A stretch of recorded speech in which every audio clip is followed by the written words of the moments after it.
لله الحمد لله رب العالمين والصلاة والسلام على رسوله الكريم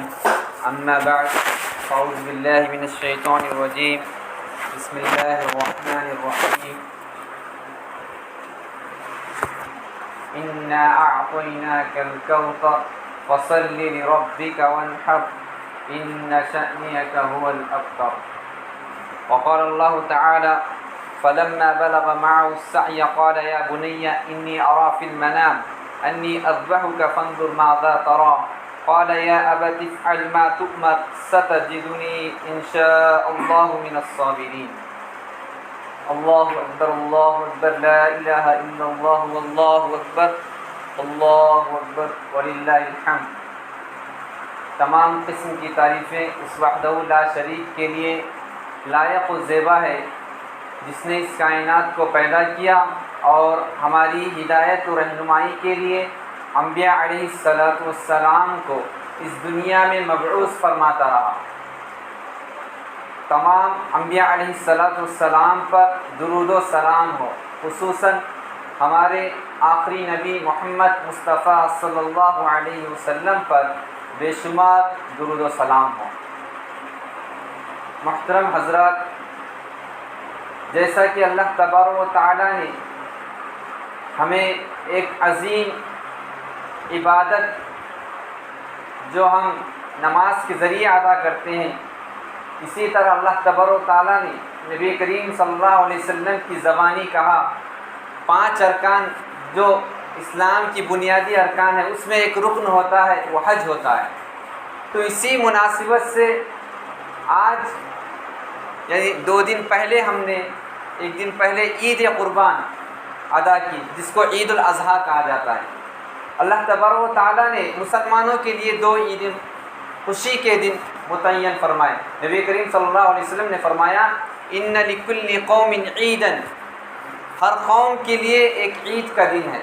اور مسلمانوں کے لیے عید الاضحیٰ اور عید الفطر یہ 2 دن عید کے دن ہے. سال میں دو دن عید کے دن ہوا کرتے ہیں.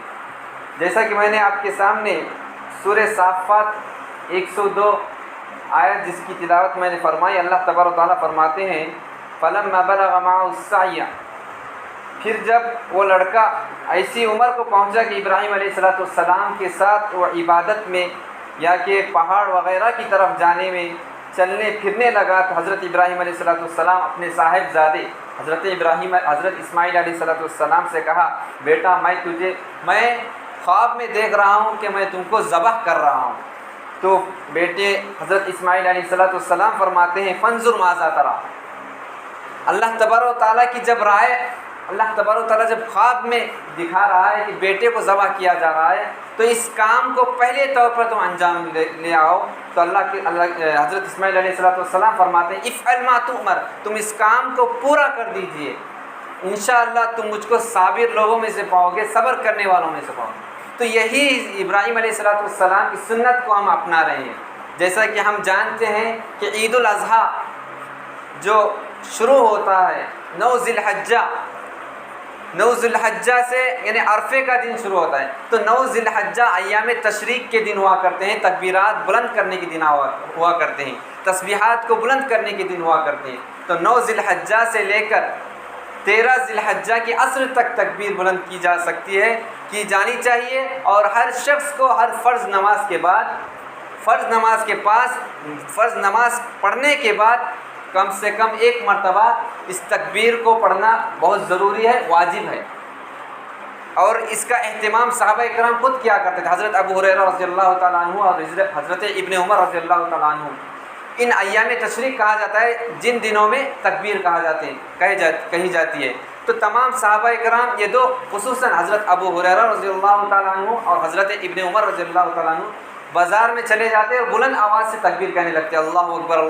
لا الہ الا اللہ واللہ اکبر. اور بعضو جو صحابہ کرام کے ساتھ جو ساتھی ہوا کرتے ہیں وہ بھی ان کی آواز ملا کر بلند آواز سے کہنے لگتے ہیں.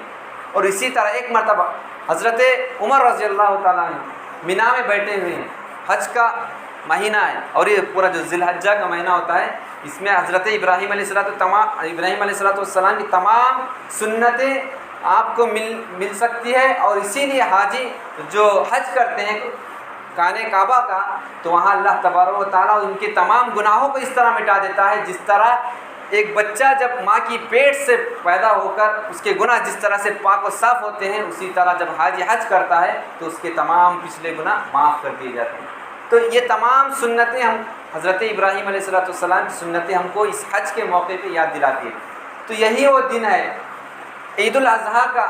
جیسے یہ قربانی شروع ہوتی ہے، ہم نے قربانی کی ہے، تو قربانی کے بعد 13 ذی الحجہ کی عصر تک دن میں بھی آپ قربانی کر سکتے ہو،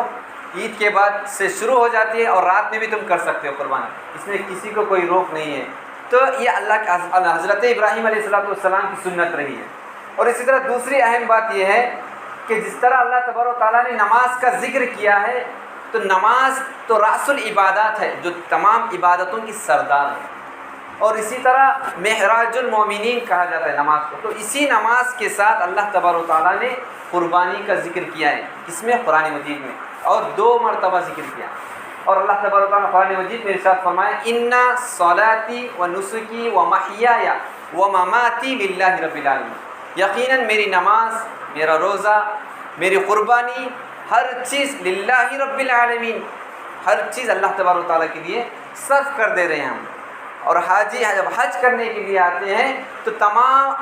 چیزوں کو چھوڑ کر آتے ہیں، اپنے اولاد کو چھوڑ کر آتے ہیں، اپنی بیویوں کو چھوڑ کر آتے ہیں۔ اللہ تبارک و تعالیٰ نے اتنا اچھا موقع عنایت فرمایا۔ تو یہی وہ چیز ہے قربانی جس کا ذکر اللہ تبارک و تعالیٰ نے نماز کے ساتھ کیا۔ اور دوسری جگہ اللہ تبارک و تعالیٰ نے فرمایا فَصَلِّ لِرَبِّكَ وَانْحَرْ، سورہ کوثر میں اللہ تعالیٰ نے کہا تم اپنے رب کے نام سے نماز پڑھو، اور اپنے رب کا نام لو اور اس کو نماز پڑھو، اور اس کے بعد لِرَبِّكَ وَانْحَرْ، اور ذبح کیجئے اللہ تبارک و تعالیٰ کے نام سے، قربانی کیجئے۔ اور قربانی جیسا کہ ہم جانتے ہیں کہ اونٹ بھی ذبح کر سکتے ہیں، گائیں بھی ذبح کر سکتے ہیں، بکری یا مینڈا بھی ذبح کر سکتے ہیں۔ تو آج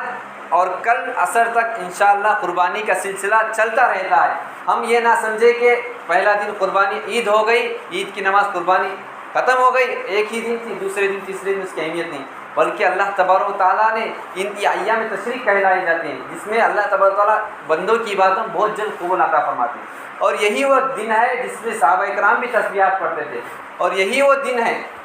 حضرت محمد مصطفیٰ صلی اللہ علیہ وسلم، نبی کریم صلی اللہ علیہ وسلم اپنی زندگی میں 63 سالہ زندگی 63 سال جب حضرت محمد مصطفیٰ صلی اللہ علیہ وسلم نے اس دنیا میں جیے، تو اپنی زندگی میں پوری زندگی میں 1 مرتبہ حج کیے آپ صلی اللہ علیہ وسلم۔ اگر کوئی کہے کہ آپ صلی اللہ علیہ وسلم کتنے مرتبہ حج کیے، تو پوری زندگی میں 1 مرتبہ حج کیا۔ تو نبی کریم صلی اللہ علیہ وسلم نے بھی سنت ادا کی حضرت ابراہیم علیہ السلام کے اس مقصد کو، جب اللہ تبارک و تعالیٰ نے خانہ کعبہ کی تعمیر حضرت ابراہیم علیہ السلام کے ذریعے کیا تھا، تو یہی سنت واجب قرار دیا جاتا ہے حج کے طور پر۔ ایک تو سنت یہ ہے کہ قربانی کرنا ان لوگوں کے لیے ضروری ہے جو اس کی استطاعت رکھتے ہیں، اور جیسا کہ آپ حضرات جانتے ہیں کہ اونٹ اگر کوئی ذبح کر رہا ہے تو اس کی عمر 5 سال مکمل ہونی چاہیے، اس کے بعد وہ ذبح کے قابل ہو جاتا ہے۔ اسی طرح گائیں اگر آپ لیتے ہیں ذبح کرتے ہیں تو یہ معاملات معلوم ہونا ضروری ہے۔ تو گائیں اگر آپ خریدتے ہیں تو اس کی عمر 2 سال مکمل ہونی چاہیے، کیونکہ اس کے جو دودھ کے دانت رہتے ہیں 2 سال کے اندر جھڑ جاتے ہیں، تو 2 سال کے بعد اس قابل ہے کہ وہ ذبح کر سکتے ہیں۔ اگر 2 سال سے پہلے آپ لے کر ذبح کرنا چاہتے ہیں تو وہ ذبح کے قابل نہیں ہے۔ اور اسی طرح بکری کی عمر 1 سال ہونا چاہیے، بکرا ہو یا بکری یا مینڈا ہو تو اس کی عمر 1 سال ہونا۔ تو یہ احکام ہم کو ابھی بھی مد نظر رکھنا چاہیے۔ اگر کوئی حضرات آپ کی نظر میں ہے، نظر میں دکھتا ہے کہ بکرا اگر بہت کم عمر کا دکھتا ہے، 6 مہینے کا دکھتا ہے، تو معلوم ہونا چاہیے احکام ایسے ہیں کہ قربانی تو ہم کرنے کے لیے تیار ہو جاتے ہیں، لیکن یہ احکام اگر معلوم نہیں ہے، یہاں تک کہ نبی کریم صلی اللہ علیہ وسلم نے فرمایا کہ اگر آپ احباب کے اندر اتنی استطاعت ہے کہ قربانی کرو، تو جب تم قربانی کرتے ہو تو اللہ کے نبی کریم صلی اللہ علیہ وسلم نے فرمایا کہ تم اپنے ہاتھ سے قربانی کرو۔ ہمارا بکرا ہے، ہم اپنے ہاتھ سے کرنے کی ضروری کوشش کرنی چاہیے۔ اگر اس کی استطاعت نہیں رکھتے تو کسی امام کو بلانا چاہیے۔ اس کے بعد اس کے بعد نبی کریم صلی اللہ علیہ وسلم یہاں تک فرمایا کہ عورتیں بھی قربانی کر سکتی ہیں، اور شرط یہ ہے کہ وہ احکام کو جانیں۔ بسم اللہ ہی اللہ اکبر اور کیا کیا احکام ہے پڑھنے کے، یہ تمام چیزیں اگر وہ بسم اللہ بھول گیا یا جان بوجھ کر بھی بسم اللہ نہیں پڑھا اور قربانی کرا تو وہ قربانی شمار نہیں ہو. اتنی بڑے احکام ہیں, دکھنے میں معمولی سے ہے, لیکن وہ ان احکامات کو جاننا ضروری ہے اس کے لیے. اسی طرح دوسری چیز جو حضرت ابراہیم علیہ السلام کی قربانی ہے وہ یہ ہے کہ سب سے پہلے جب حضرت ابراہیم علیہ السلام کو اس دنیا میں اللہ تبارک و تعالیٰ نے بھیجا تو وہ اپنے رب کو جاننا بہت مشکل ہو گیا تھا. وہ جب چاند کو دیکھتے تو کہتے کہ یہ میرا رب ہے, جب سورج کو دیکھتے تو کہتے کہ یہ میرا رب ہے, جب سورج غروب ہو جاتا تو کہتے کہ میرا رب ایسا نہیں ہے جو ہمیشہ رہنے والا ہے, اور ہمیشہ اللہ تبارک و تعالیٰ ایسا ہے جو رات کی تاریکی میں بھی بندوں کو رزق پہنچاتا ہے اور دن کے اجالے میں بھی بندوں کو رزق پہنچاتا ہے. تو اس کے بعد حضرت ابراہیم علیہ السلام مثالی, اگر انبیاء علیہ السلام میں تمام قرآن مجید میں کسی کا ذکر ہے کثرت سے, یعنی زیادہ طور پہ حضرت محمد مصطفیٰ صلی اللہ علیہ وسلم کا نام سب سے اعلیٰ, یعنی سب سے زیادہ حضرت محمد مصطفیٰ صلی اللہ علیہ وسلم کا نام آتا ہے قرآن مجید میں. اس کے بعد اگر دوسرا نام ہے وہ حضرت موسیٰ علیہ السلام, جن کا ذکر قرآن مجید میں سیکنڈ نمبر پر آتا ہے. حضرت موسیٰ علیہ السلام کا ذکر کثرت سے اللہ تبارک و تعالیٰ نے ذکر کیا. اس کے بعد اللہ تبارک و تعالیٰ نے حضرت ابراہیم علیہ السلام کا ذکر کیا. تو ہم کو معلوم ہوتا ہے کہ حضرت ابراہیم علیہ السلام کا ایک تو سورہ کا نام ہے سورہ ابراہیم, اور اسی طرح سورہ کا نام ہے سورہ محمد, اور یہی حضرت ابراہیم علیہ السلام کو اسوہ قرار دیا. دو نبیوں کو اسوہ قرار دیا گیا اللہ تبارک و تعالیٰ نے. ایک تو نبی کریم صلی اللہ علیہ وسلم کے اسوے کو اپنانا ہے, لقد کان لکم فی رسول اللہ اسوۃ حسنہ, یقیناً تمہارے لیے نبی کریم صلی اللہ علیہ وسلم اسوہ ہے رہتی دنیا تک کے لیے, مرتے دم تک کے لیے. اور دوسرے اسوہ جس کو ہم اپنانا ہے وہ حضرت ابراہیم علیہ السلام ہے. اس لیے اللہ تبارک و تعالیٰ نے حضرت ابراہیم علیہ السلام کے اسوے کو اپنانے کی تعلیم دی. اور اس کے بعد اللہ تبارک و تعالیٰ نے جو تمام ارکان یا عبادت انجام دینے کو کہا اس میں ہر ایک کا ایک مقصد ہے. جب اللہ تبارک و تعالیٰ نے نماز کہا, نماز قائم کرو, اقیم الصلاۃ لذکری, نماز اس لیے پڑھو کہ تم اللہ کو یاد کر سکو. اگر کوئی شخص نماز چھوڑتا ہے تو کبیرہ گناہوں میں شمار ہوتا ہے. جس طرح جھوٹ بولنا کبیرہ گناہ ہے, بہت بڑا گناہ ہے. تمہارے صغیرہ گناہ معاف ہو سکتے ہیں لیکن کبیرہ گناہ معاف ہونا بہت مشکل ہے, اور اس وقت وہ معاف ہوتے ہیں جب اللہ تبارک و تعالیٰ اس بندے کی توفیق عطا فرمائے, اور وہ بندہ اگر وہ توبہ کرتا ہے تو اس وقت کبیرہ گناہ معاف ہوتے ہیں. توبہ کے بغیر کبیرہ گناہ نہیں معاف ہوتے. اگر ہم دیکھیے جمعہ کی فضیلت یہ ہے, عام دنوں کا غسل ایسا ہی ہے, لیکن جو جمعہ کے دن غسل کرتا ہے سمجھو کہ اس کے گناہ معاف ہو جاتے ہیں, گناہ جھڑنے لگتے ہیں. یہاں تک کہ جمعہ کے دن غسل کر کے آتا ہے اور وضو کرتا ہے تو وضو جیسا کرنے لگتا ہے تو ہر اعضاء کے گناہ اس کے جھڑنے لگتے ہیں. یہ کون سے گناہ؟ یہ صغیرہ گناہ, چھوٹے گناہ معاف ہوتے ہیں. لیکن کبیرہ گناہ اگر آپ کے معاف کرنا ہے, یہ آپ چوری کیے ہوئے گناہ یہ کبیرہ گناہ میں شامل ہے, یا اسی طرح شرک یہ بھی کبیرہ گناہ ہے, اسی طرح جھوٹ بولنا, اسی طرح غیبت کرنا, اسی طرح ایک دوسرے کو برا بھلا کہنا, یہ تمام گالی گلوچ کہنا یہ بھی کبیرہ گناہ میں ہے. تو اس کبیرہ گناہ سے معافی کے لیے ہم کو توبہ شرط ہے. اسی لیے اللہ تبارک و تعالیٰ نے جو سورہ توبہ مکمل پڑھی ہے تو اس میں اللہ تبارک و تعالیٰ نے انبیاء علیہ السلام کو مکمل ذکر کیا. جب حضرت آدم علیہ السلام کو کہا کہ تم اس درخت کا پھل مت کھاؤ, تو جب وہ شیطان کی چال میں آ گئے, شیطان کے بھٹکاوے میں آئے, لیکن کھائے, پھر اللہ تعالیٰ سے پھر توبہ کی. یہی توبہ ہم کو سکھاتا ہے استغفار, کہ انبیاء علیہ السلام نے خطا کی پھر اس کے بعد توبہ استغفار. تو ربنا ظلمنا انفسنا, اے اللہ ہم نے اپنے نفسوں پر ظلم کیا, یقیناً تو معاف کرنے والا ہے تو ہم کو معاف کر دے. تو یہ ہے. اور دوسرا اہم مقصد یہ ہے کہ عشر ذی الحجہ کہا جاتا ہے جو 10 دن ہوتے ہیں. اب 10 دن کے بعد یہ بھی ذی الحجہ کا مہینہ ہے. ایک اہم تعلیم جو اللہ تبارک و تعالیٰ نے یہ دی کہ حضرت موسیٰ علیہ السلام کو توریت اللہ تبارک و تعالیٰ نے عطا کی. وہ کس مہینے میں؟ یہی وہ مہینہ ہے عشر ذی الحجہ. عشر ذی الحجہ میں اللہ تعالیٰ نے توریت عطا کی حضرت موسیٰ علیہ السلام, اور 40 دن کے لیے بلائے تھے. تو اس میں ایک عشرہ ذی القعدہ کا مکمل تھا, 30 دن ذی القعدہ کے تھے اور 10 دن ایام ذی الحجہ کے تھے. تو یہ ایک تعلیم ہم کو ملتی ہے. اور دوسری اہم چیز, حضرت ابراہیم علیہ السلام نے خانہ کعبہ کو تعمیر کیا. تو اس خانہ کعبہ کی تعمیر جب کی حضرت ابراہیم علیہ السلام نے, تو اللہ تعالیٰ سے دعا کی ربنا تقبل منا انک انت السمیع العلیم. تو اللہ تبارک و تعالیٰ ان کے اس کام کو قبول کیا, اور اللہ تبارک و تعالیٰ نے رہتی دنیا تک کے لیے تمام مسلمانوں کو حج کرنے کا حکم دیا, اور حج کرنا ارکان اسلام میں سے. اور یہ ہم کو اتحاد کا درس دیتا ہے۔ حاجی جو حج کر کے اب دیکھیے اس سال 2 سال سے ہندوستان کے لوگ حج کرنا چاہ رہے تھے لیکن نہیں کیے، حالات صحیح نہیں تھے، کرونا جیسی بیماری کی وبا سے بہت سے لوگوں کی آرزو تھی کہ ہم حج کریں، لیکن اللہ تبارک و تعالیٰ کے حکم میں یہ تھا کہ کوئی بچے یعنی لوگ صبر کر سکے۔ پھر آئندہ موقع اللہ تعالیٰ سے دعا کرتے ہیں کہ اللہ تبارک و تعالیٰ ہر بندے ہر مسلمان کو حاجی بنا اور اس کی استطاعت عطا فرما کہ ہر بندہ تیرے یعنی خانہ کعبہ کا طواف کر سکے اور مکمل ایک حج اپنی زندگی میں ادا کر سکے اور اپنے گناہوں کو دھو سکے۔ تو یہ حکم اللہ تبارک و تعالیٰ نے حج کا اس لیے دیا کہ وہاں دیکھو کہ ایک صف میں تمام لوگ رہتے ہیں، ہر قبیلے کے رہتے ہیں، افریقہ کا، انڈیا کا، امریکہ کا، ہر قبیلے سے، ہر گاؤں سے، ہر کنٹری سے لوگ آتے ہیں اور ایک صف میں کھڑے ہوتے ہیں۔ کوئی کسی کو اللہ تبارک تعالیٰ کا ارشاد ہے الحج اشہر معلومات، حج یہ ایسے دن ہے جس میں اللہ تبارک تعالیٰ کی دن ہے۔ حاجی جو کرتا ہے حج تو وہ اللہ تبارک تعالیٰ کے دن ہوا کرتے ہیں اور 5 دن میں حج مکمل ہوتا ہے۔ تو اس وقت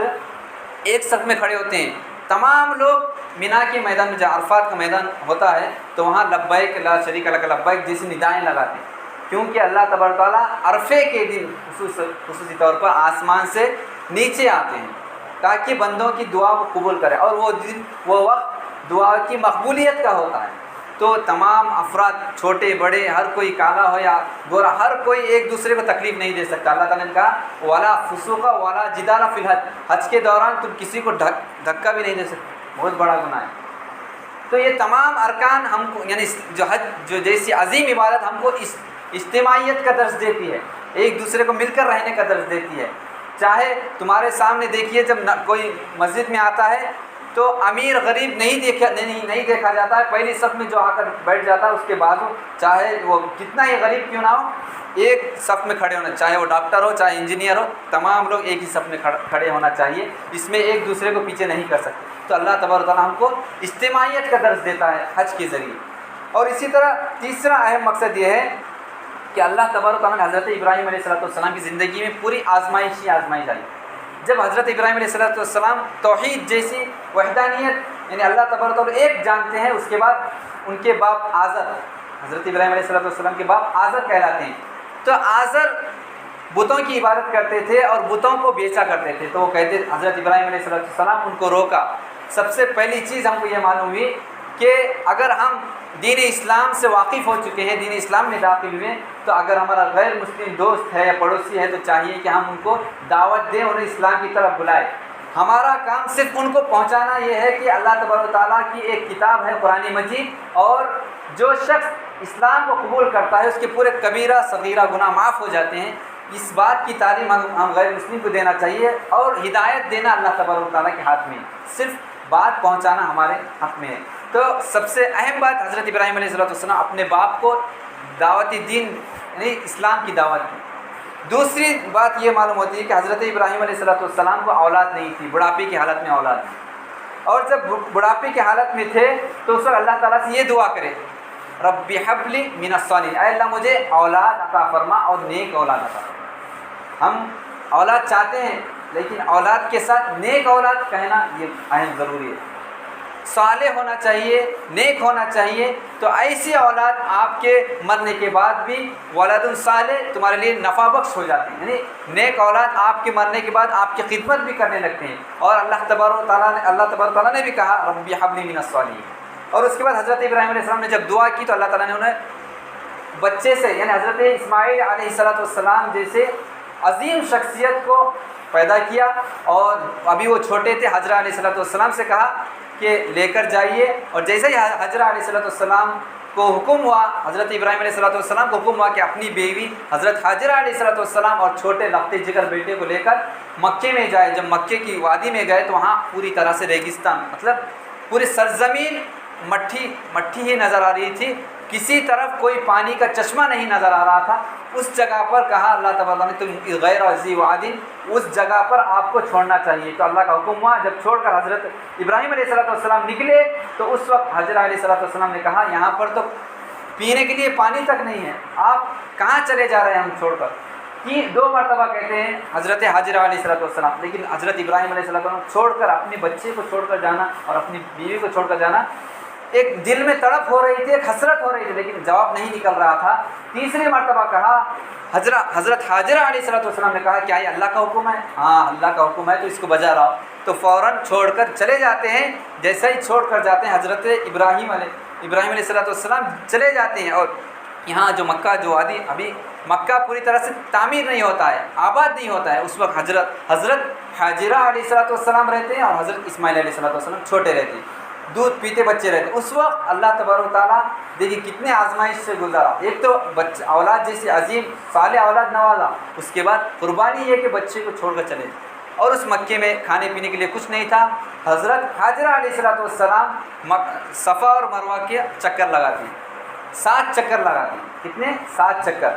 ان الصفا والمروۃ من شعائر اللہ، یہ اللہ تبارک و تعالیٰ کی شعائر میں سے، یعنی اللہ تبارک و تعالیٰ کی نشانیوں میں سے۔ اسی لیے حاجی جب حج کرنے کے لیے جاتے تو حضرت حاجرہ علیہ السلام کی یاد میں صفا مروہ کے چکر 7 مرتبہ لگاتے ہیں۔ اور اس وقت جب چکر لگا رہے تھے حاجرہ علیہ السلام، صفا کی طرف جاتے ہیں، پھر مروہ کی طرف آتے ہیں، بچے کو دیکھتے ہیں، بچہ روتا رہتا ہے۔ حضرت اسماعیل علیہ السلام روتے رہتے ہیں۔ پھر اس کے بعد اللہ تعالیٰ کا حکم ہوتا ہے کہ جب وہ روتے رہتے ہیں تو ایڑیاں، جب بچہ روتا ہے تو اپنے ایڑیوں کو گھسیٹتا ہے، تو اس ایڑی کے ذریعے اللہ تعالیٰ نے ایک معجزہ عطا فرمایا، وہ آب زمزم کی شکل، اور آب زمزم نکلنے لگا۔ اور وہ زمزم جیسا ہی نکلنے لگا، حضرت حاجرہ علیہ السلام اللہ تعالیٰ کا شکر ادا کیا، اور اس کے بعد ایک قبیلہ جرہم وہاں پر آ کر پہنچتا ہے، اور آ کر پہنچنے کے بعد دیکھتا ہے کہ کہیں بھی پانی نہیں ہے، یہاں موجود ہے حضرت حاجرہ علیہ السلام کے پاس، تو دیکھتے ہیں اور وہاں سے وہ قبیلہ جرہم آباد ہو جاتا ہے اور تمام لوگ بسنے لگتے ہیں۔ اس کے بعد تیسری آزمائش یہ ہوتی ہے کہ حضرت ابراہیم علیہ السلام کو آگ میں ڈالا جاتا ہے۔ کس وجہ سے؟ نمرود جو تھا بادشاہ، وہ حضرت ابراہیم علیہ السلام نے جو بتوں کو توڑا تھا، اس بنا پر ان کو حضرت ابراہیم علیہ السلام کو آگ میں ڈالا گیا۔ تو نہ آگ پوری طرح سے، یا نار کونی بردوں و سلامت، ٹھنڈی ہو گئی پوری طرح سے، آگ لگائی گئی، لیکن حضرت ابراہیم علیہ السلام کو یہ معجزہ تھا کہ ان کو آگ نہیں چھو رہی تھی، اللہ کا حکم تھا۔ تو یہ بات معلوم ہو گئی کہ آگ ہے، اولاد ہے، ابراہیم ہے، نمرود ہے، کیا کسی کو پھر کسی کا امتحان مقصود ہے؟ یہ اللہ تبارک و تعالیٰ آزمائش اور امتحان لینا چاہ رہا تھا ابراہیم علیہ السلام۔ اور چوتھی آزمائش یہ ہے کہ جب حضرت اسماعیل علیہ السلام تھوڑے سے نوجوان ہو چکے تھے، تو اس وقت اللہ تبارک و تعالیٰ نے خواب میں دکھایا کہ میں حضرت ابراہیم علیہ السلام کے خواب میں یہ دکھایا کہ میں حضرت اسماعیل علیہ السلام کو اپنے ہاتھ سے ذبح کر رہا ہوں۔ تو یہی وہ یاد ہے جو ہم کو قربانی کی شکل میں اللہ تبارک و تعالیٰ نے سنت ابراہیمی کے طور پر ادا کرنے کے لیے مسلمانوں کو کہا۔ تو اس وقت جب ذبح کر رہے تھے حضرت ابراہیم علیہ السلام اپنے بیٹے کو، تو حضرت اسماعیل علیہ السلام کہتے ہیں، روایت میں آتا ہے کہ تم اپنے آنکھوں میں پٹی بندھ لی دیجئے، کیونکہ باپ اپنے بیٹے کو اگر ذبح کرتے ہوئے دیکھے تو محبت اور حسرت پیدا ہونے لگتی ہے اور آنکھوں میں آنسو آنے لگتی ہے، برداشت نہیں کر سکتا۔ تو اللہ تبارک و تعالیٰ نے کہا کہ تم جو کام افعل ما تؤمر، جو اللہ تعالیٰ کی جانب سے تم اس کام کو انجام دو۔ تو حضرت اسماعیل علیہ السلام نے کہا پٹی باندھو، تو پٹی باندھ لی حضرت ابراہیم علیہ السلام اور ذبح کرنے لگے۔ جیسا ہی ذبح کرنے لگے تو اللہ تعالیٰ کی جانب سے ندا آئی، چھری چل رہی تھی تو اللہ تبارک و تعالیٰ کی جانب سے ندا آئی، اور اس وقت یہ حکم ہوا کہ میں نے، یعنی اے ابراہیم علیہ السلام، تم نے ہر آزمائش کو کامیابی کے ساتھ ادا کیا، اب یہ اس کام کو، یعنی سنت ابراہیمی کو رہتی دنیا تک انجام دینے کے اللہ تبارک و تعالیٰ نے کہا کہ عید الاضحیٰ کے موقع پر تم ہر شخص قربانی کے طور پر مینڈا یا گائے یا اونٹ ادا کرے، ذبح کرے۔ تو یہ حضرت ابراہیم علیہ السلام کو مختصر پوری زندگی کا خلاصہ تھا۔ تو یہی وہ دن تھے جو حضرت ابراہیم علیہ السلام کی یاد ہم کو دلاتی ہے۔ اور چوتھی اہم چیز یہ ہے کہ اللہ تبارک و تعالیٰ نے جتنے بھی احکامات بتلائے، چاہے وہ نماز ہو، چاہے وہ روزہ ہو، چاہے وہ زکوٰۃ ہو، چاہے وہ حج ہو، ہر ایک کا مقصد تقویٰ ہے۔ اللہ تعالیٰ نے کہا الف لام میم لا ریب فیہ ھدی للمتقین، ہدایت ہے ان لوگوں کے لیے جو متقی ہیں۔ اور روزے کے بارے میں کہا لعلکم تتقون، یا ایھا الذین آمنوا کتب علیکم الصیام، تم پر روزے فرض کیے گئے ہیں، تم سے پہلی امتوں پر بھی روزے فرض کیے گئے تھے۔ مقصد کیا ہے؟ نماز کا مقصد بھی تقویٰ ہے، اللہ تبارک تعالیٰ کا ڈر، چاہے تم اندھیرے میں ہو، چاہے رات کی تاریکی میں ہو، چاہے تم دن کے اجالے میں ہو، اگر کوئی گناہ تم کرتے ہو تو اللہ تبارک تعالیٰ کا ڈر اگر تمہارے پاس ہے تو تم گناہ سے باز آ سکتے ہو۔ اسی لیے اللہ تبارک نے ہر ارکان اور ہر عبادت کا مقصد تقویٰ کہا۔ اور ہم قربانی کرتے ہیں تو اللہ تعالیٰ نے یہاں بھی کہا لن ینال اللہ لحومها ولا دماؤها ولکن ینالہ التقوی منکم، اللہ تبارک و تعالیٰ کو تمہارا خون نہیں پہنچتا، تم جو گائیں ذبح کر رہے ہو یہ اللہ تبارک و تعالیٰ کو تمہارا خون نہیں پہنچتا اور نہ ہی اس کا گوشت پہنچتا ہے، اگر کوئی چیز پہنچتی ہے تو تمہارا تقوی ہے، تمہارا ڈر ہے، یہ اللہ کا حکم ہے، اس بنا پر ہم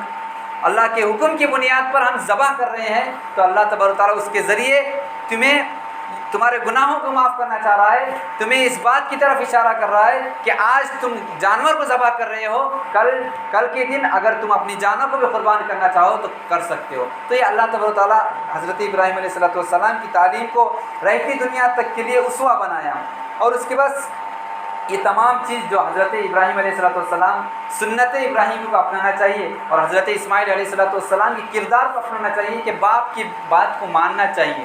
اور باپ بیٹے میں اس طرح ربط ہونا چاہیے، اس طرح تعلق ہونا چاہیے کہ دونوں آپس میں اس طرح رہتے ہو جس طرح ایک آپس میں رشتہ دار جس طرح رہتے ہو ویسا رہنا چاہیے، کیونکہ اگر اجنبیوں کی طرح رہتے ہیں تو یہ ہمارے لیے اسلامی تعلیمات کے خلاف ہوتا ہے، اسی لیے اللہ کے نبی کریم صلی اللہ علیہ وسلم اور حضرت ابراہیم علیہ السلام کا اسوہ ہم کو یہ بتلاتا ہے کہ ایک دوسرے میں محبت و الفت پیدا کرتے ہوئے ساتھ میں رہنا چاہیے۔ اور اس کے بعد سب سے اہم چیز یہ ہے کہ یہ جو ایام ہے کل عصر تک تو ہم کو تکبیرات بلند آواز سے پڑھنا چاہیے ہر فرض نماز کے بعد، اور اسی طرح تم بازاروں میں بھی جاؤ اس کو اگر پڑھتے ہو تو اللہ کے نبی کریم صلی اللہ علیہ وسلم نے فرمایا کہ قیامت کے دن جب اعمال وزن کرنے کے لیے رکھ دیے جائیں گے تو اس میں سب سے وزنی اگر کوئی چیز ہوتی ہو تو ایک اخلاق ہے، اور دوسری چیز جو تم تسبیحات پڑھتے ہو، سمندر کی جھاگ کے برابر بھی اگر تمہارے گناہ ہے تو اللہ کے نبی کریم صلی اللہ علیہ وسلم فرمایا سبحان اللہ والحمد للہ ولا الہ الا اللہ واللہ اکبر وهو علی کل شیء قدیر، اگر کوئی شخص یہ پڑھتے ہیں تسبیحات پڑھتے ہیں اللہ اکبر الحمدللہ، تو سمندر کی جھاگ اور مٹی کے ذرات، یعنی مٹی کے ذرات مطلب یہ ہے کہ مٹی میں جو کنکریں ہوتے ہیں کنکروں کی مقدار ہے نہیں، اسی طرح سر کے بال ہے اس کی مقدار ہم گن سکتے ہیں نہیں، اسی طرح تارے ہیں ان کی مقدار ہم نہیں گن سکتے، تو اللہ تبارک و تعالیٰ کہہ رہا ہے، اللہ کے نبی کریم صلی اللہ علیہ وسلم کہہ رہے ہیں تمہارے اتنے گناہ بھی اگر ہو تو ہم تمہارے گناہوں کو دھو دیں گے، معاف کر دیں گے، شرط یہ ہے کہ تم قلوب اور للہیت کے ساتھ اللہ تبارک و تعالیٰ کو پکارتے رہو اور تکبیرات اپنی زبان سے بلند کرتے رہو، اور خصوصاً اپنے گھروں میں بھی اس بات کی تعلیم دے، کیونکہ اللہ کے نبی کریم صلی اللہ علیہ وسلم کی سنت رہی کہ گھر میں بھی کہتے تھے، باہر بھی کہتے تھے، بازاروں میں بھی کہتے تھے اور مسجدوں میں بھی کہتے تھے، ہم صرف مسجد میں کہہ کر باہر خاموش ہو جاتے، باہر بھی کہنا چاہیے، اور جب ہم سفر بھی کرتے ہیں تو سفر میں بھی کہنا چاہیے، اور اسی طرح اپنے بچوں کو بھی یہ سکھانا چاہیے، بچوں کو تعلیم اچھی دینے کی وجہ سے تمہارے لیے آگے اسوہ بن سکتے ہیں، تمہاری بات مان سکتے ہیں۔ آج دیکھیے کہ اولاد ہے لیکن پوری طرح سے دنیاوی تعلیم سے اس طرح ملوث ہو چکے ہیں کہ باپ کو صحیح طریقے سے بات نہیں کر سکتے۔ اللہ تعالیٰ نے کہا اگر اللہ تبارک و تعالیٰ کے حکم کے بعد کسی کا حکم ہے تو ماں باپ کا ہے، اور اس شخص کی اللہ تبارک و تعالیٰ نے لعنت فرمائی جو اپنے ماں باپ کو نافرمانی کرتے ہوئے اگر وہ عبادت بھی کرتا ہے، قربانی بھی کرتا ہے، حج بھی کرتا ہے، اور وہ تمام ارکان اس کے ادا نہیں ہوتے جب تک وہ اپنے ماں باپ کی معافی نہ مانگے، اپنے ماں باپ سے کہے کہ میں نے گناہ کیا تھا، میں نے تم کو صحیح طور پہ نہیں رکھا، میں تمہاری بات کے خلاف آواز اٹھائی، یہاں تک کہ اللہ تعالیٰ نے کہا فَلَا تَقُلْ لَهُمَا اُفٍّ، تم اف تک نہ کہو اپنے ماں باپ کو۔ یہ تمام تعلیمات حضرت ابراہیم علیہ السلام، حضرت ایک تو اسوہ باپ کی شکل میں اگر کسی کو دیکھنا ہے تو حضرت ابراہیم علیہ السلام، اگر کسی اولاد کو نیک اولاد کو اگر دیکھنا ہے تو حضرت اسماعیل علیہ السلام کو دیکھیے، اگر کسی نیک بیوی کو دیکھنا ہے ان کے اسوے کو، ان کے اخلاق کو لے کر اس پر نقش قدم چلنا چاہتے ہیں تو حضرت حاجرہ علیہ السلام۔ تو یہ تعلیمات ہم کو ان ایام میں نظر آتے ہیں، اور خصوصی طور پہ 4 مہینے ایسے ہیں جو حرمت کے ہیں، حرمت کے مہینے، یہ اللہ تبارک و تعالیٰ کے مہینے ہیں 4، پورے 12 مہینے بھی اللہ کے ہیں لیکن یہ 4 مہینے اللہ کے ہیں، اس میں اگر کوئی شخص گناہ کرتا ہے تو اس کا ڈبل گناہ ملتا ہے۔ کون سے مہینے؟ ذی الحج، محرم، رجب، ذی القعدہ، ذی الحجہ، محرم۔ آج ہم ذی الحجہ میں گزر رہے ہیں، ذی الحجہ سے اس کے بعد محرم آ رہا ہے، اور ان ایام میں اگر تم عید بھی ہو گئی اور یہ ایام چل رہے ہیں لیکن ہم کبیرہ گناہ کر رہے ہیں تو اگر کوئی شخص گالی دیتا ہے تو اس کا ڈبل گناہ ملتا ہے۔ یہ اللہ کے مہینے ہیں، اللہ تعالیٰ نے قرآن مجید میں کہا کہ یہ 4 حرم، یہ حرمت کے مہینے ہیں، تو ان مہینوں میں کسی کو گالی گلوچ نہیں کہنا چاہیے۔ تو اللہ تعالیٰ سے ہم دعا کرتے ہیں کہ اللہ تبارک و تعالیٰ ہم تمام کو جو حضرات بھی قربانی کیے ہیں، اللہ تبارک و تعالیٰ ان کی قربانی کو قبول عطا فرمائے، اور اللہ تبارک و تعالیٰ ہر ایک کے گناہوں کو، صغیرہ کبیرہ گناہوں کو معاف فرمائے۔ واستغفر اللہ لی ولکم ولسائر المسلمین انہ تعالی جواد کریم۔